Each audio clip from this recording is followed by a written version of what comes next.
possiblement, il y a beaucoup de personnes qui sont dans ces situations, qui recherchent activement une âme sœur, qui recherchent activement quelqu'un avec qui passer le restant de sa vie, etc. J'ai été dans des groupes africains, des groupes camerounais, des groupes ivoiriens, sénégalais, etc. Il y a beaucoup de personnes vraiment qui cherchent à être en couple, qui veulent être en couple, mais...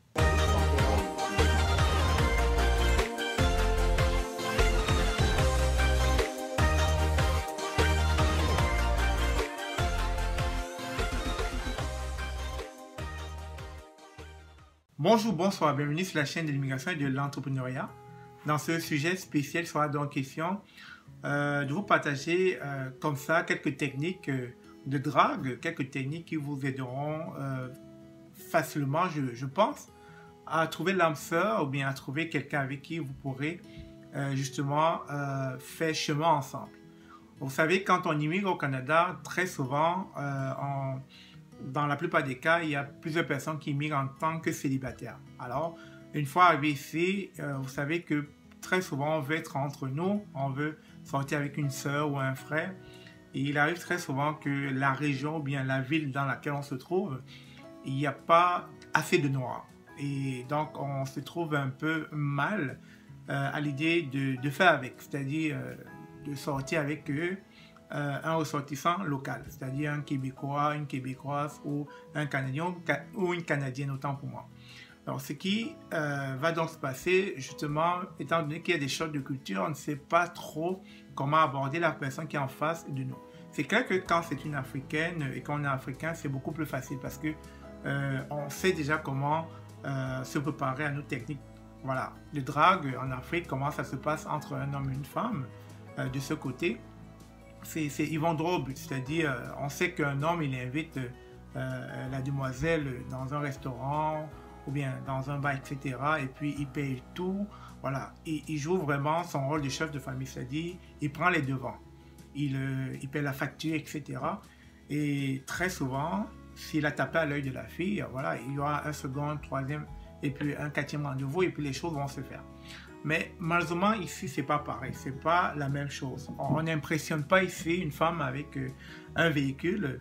On n'impressionne pas une femme ici avec de l'argent en tant que tel. C'est-à-dire, j'ai un bon boulot, je suis dans un bon cadre social, je travaille, j'ai de quoi me nourrir, j'ai de quoi vaquer à mes besoins, etc.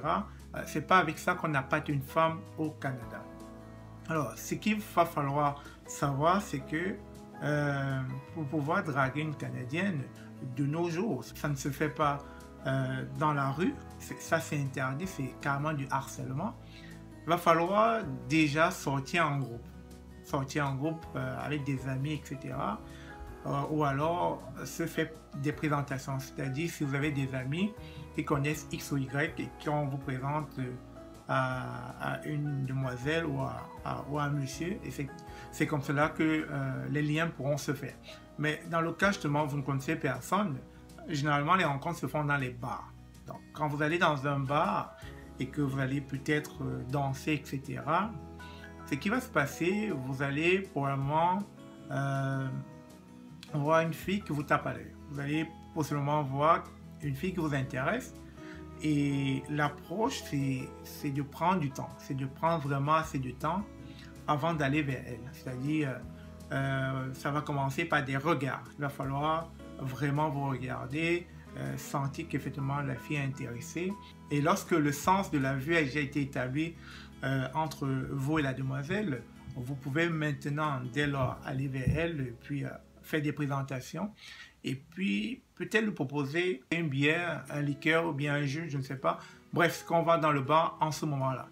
Donc, pendant que vous lui offrez de quoi, essayez de ne pas être imbu de votre personne. Soyez humble, soyez naturel. Ne cherchez pas à l'appâter parce qu'ici, on est tous considérés sur le même pied d'égalité. Il n'y a rien que vous fassiez d'extraordinaire qu'elle ne peut pas faire. Donc, ne venez pas avec le statut je travaille, je ne sais pas, à Microsoft ou Amazon, j'ai une Cadillac dehors, etc. J'ai beaucoup d'argent, ça ne va pas marcher comme ça. Donc voilà, vous établissez un bon lien de communication avec la demoiselle, vous échangez sur ce que vous faites au quotidien et de manière naturelle, vraiment de manière naturelle.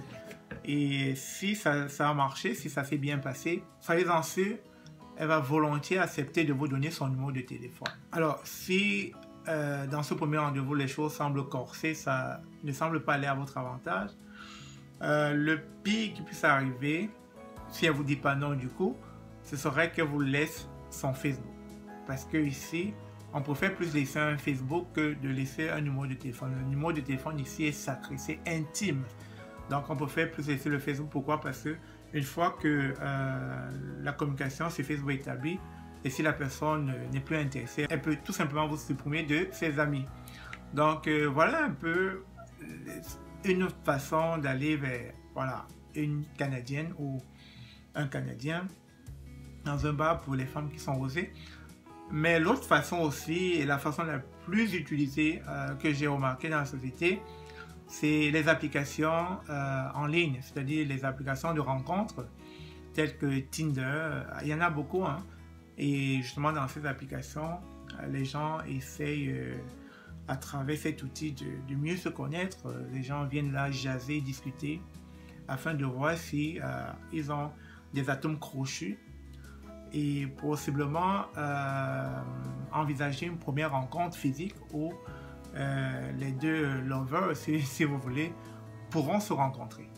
Alors, je tiens quand même à rappeler que beaucoup d'Africains, garçons l'essayent.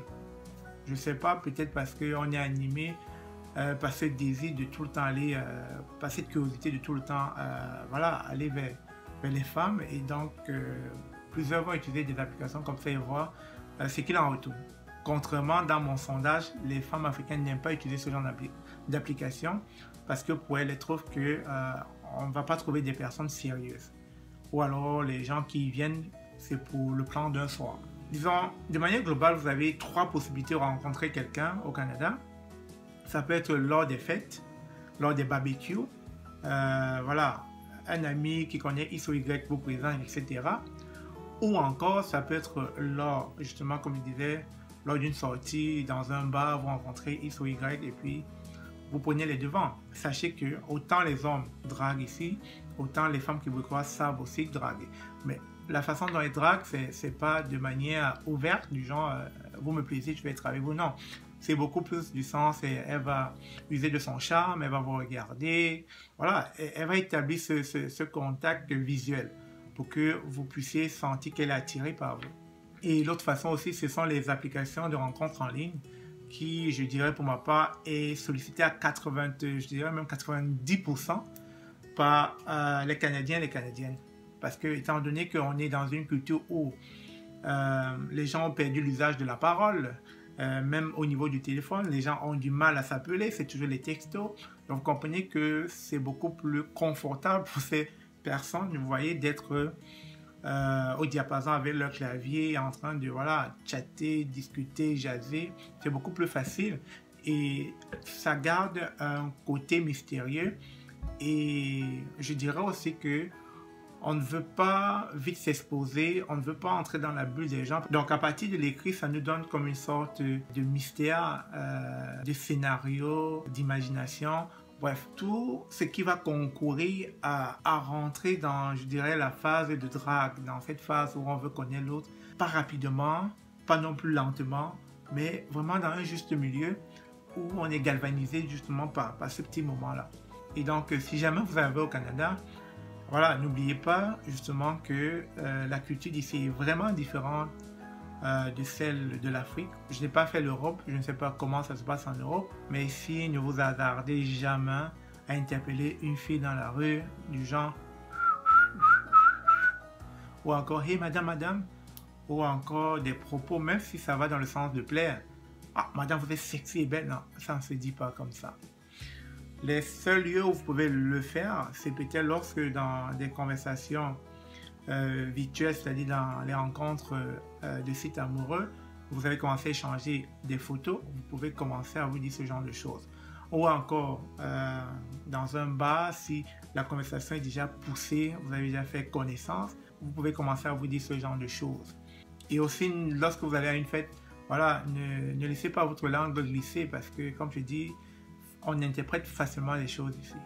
Et encore pire, dans un milieu de travail, fermez-la.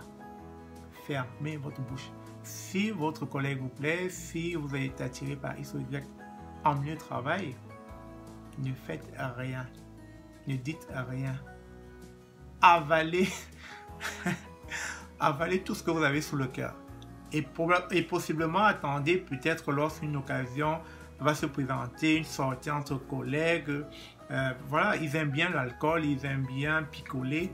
Donc, rendu là, peut-être si l'alcool permet justement de ressortir ce que chacun de vous a sous le cœur, c'est peut-être le bon moment où vous pourriez exprimer votre amour en face de cette personne. Mais jamais en milieu de travail. Donc voilà, de manière générale, quelques techniques de drague que j'ai vécues ou que j'ai vues autour de moi. Peut-être c'est pas tout, peut-être il y en a d'autres. Et ceux qui me suivent, ceux qui m'écoutent en ce moment, si il y a d'autres techniques de drague que j'ai oubliées ou que j'ai pas citées, mettez-les dans les commentaires. Ça fera plaisir à l'audience qui regarde en ce moment parce que possiblement beaucoup de personnes se retrouvent ici célibataires. Et vous savez, dans cette société, il faut être deux pour évoluer. Pourquoi? Parce qu'à cause des charges, à cause des contraintes, quand on est célibataire, les impôts sont beaucoup plus rudes. Donc, alors que quand on est en famille avec les enfants, c'est atténué. Donc, possiblement, il y a beaucoup de personnes qui sont dans ces situations, qui recherchent activement une âme sœur, qui recherchent activement quelqu'un avec qui passer le restant de sa vie, etc. J'ai été dans des groupes africains, des groupes camerounais, des groupes ivoiriens, sénégalais, etc. Il y a beaucoup de personnes vraiment qui cherchent à être en couple, qui veulent être en couple, mais très souvent ont peur d'être en couple à cause de la mentalité d'ici ou même parce qu'ils ne savent pas quelle technique de drague approcher, etc. Donc, si jamais vous connaissez d'autres techniques, mettez dans les commentaires, ça va aider possiblement ces personnes-là qui sont dans un vrai besoin. C'est un besoin et il ne faut pas l'ignorer, ce besoin. On a tous besoin d'être en couple, on a tous besoin d'être avec quelqu'un de manière générale, quoi. Et on le dit dans mon adage, en Afrique, une seule main ne peut pas attacher un seul sac. Il faut deux mains pour pouvoir attacher le sac. Donc, si vous avez compris cela, alors je vous souhaite bonne chance pour la suite. Alors, avant de vous laisser, n'oubliez pas de vous abonner sur la chaîne, de la liker, de partager. Et je suis possiblement, ça risque d'aider, voilà, un frère ou une soeur en détresse qui est possiblement dans le besoin. Sur ce, merci, à très bientôt.